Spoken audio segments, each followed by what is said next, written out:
BJP की राष्ट्रीय कार्यकारिणी की बैठक 17 जनवरी को समाप्त हो गई। कार्यकारिणी की समाप्ति के साथ ही पीएम नरेंद्र मोदी ने 2024 के लोकसभा चुनाव के लिए बीजेपी के सामने कई लक्ष्य रख दिए हैं। पीएम नरेंद्र मोदी ने कार्यकारिणी की समाप्ति पर अपने संबोधन में कहा कि अगले लोकसभा चुनाव में सिर्फ 400 दिन बचे हैं। ऐसे में पार्टी के हर एक कार्यकर्ता को एक एक वोटर से मिलने के लिए उनके दरवाजे तक जाना है। महाराष्ट्र के डिप्टी सीएम देवेंद्र फडणवीस ने बैठक खत्म होने के बाद पीएम के संबोधन के बारे में मीडिया को जानकारी दी। देवेंद्र फडणवीस ने बताया कि पीएम मोदी ने अपने भाषण में कहा कि देश के जीवन का सर्वोत्तम काल आ रहा है। ऐसे समय में कड़ी मेहनत करें, अपने शरीर का कण कण भारत की विकास गाथा में लगाएं। 2024 के चुनाव के लिए पीएम मोदी ने बीजेपी और उसके कार्यकर्ताओं के सामने क्या क्या टारगेट रखे हैं, आइए बारी बारी से समझते हैं। समाज के सभी वर्गों तक पहुंचना है। पीएम ने कहा कि चुनाव में अभी 400 दिन बाकी हैं और हमें समाज के सभी वर्गों तक पहुंचना है।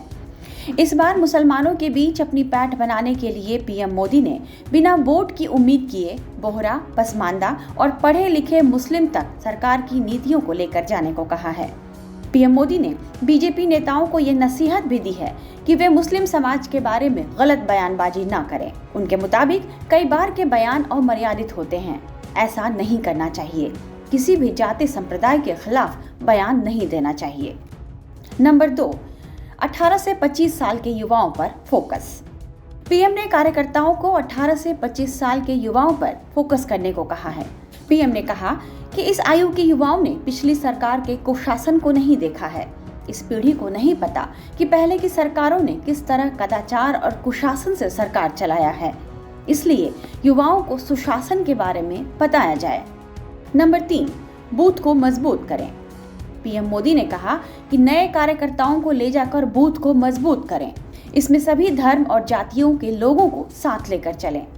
नंबर 4, आत्ममुग्ध होने से बचें। पीएम मोदी ने चुनाव की तैयारियों को लेकर कहा कि आत्ममुग्ध होने से बचिए। कोई ये न समझे कि मोदी आएगा और जीत दिला देगा। हमें इस मानसिकता से बाहर निकलना होगा। पीएम ने राजस्थान और छत्तीसगढ़ के पिछले विधानसभा चुनाव का उदाहरण देते हुए कहा, पिछली बार हम अति आत्मविश्वास के कारण हार गए थे। इस बार हमें इससे बचना होगा।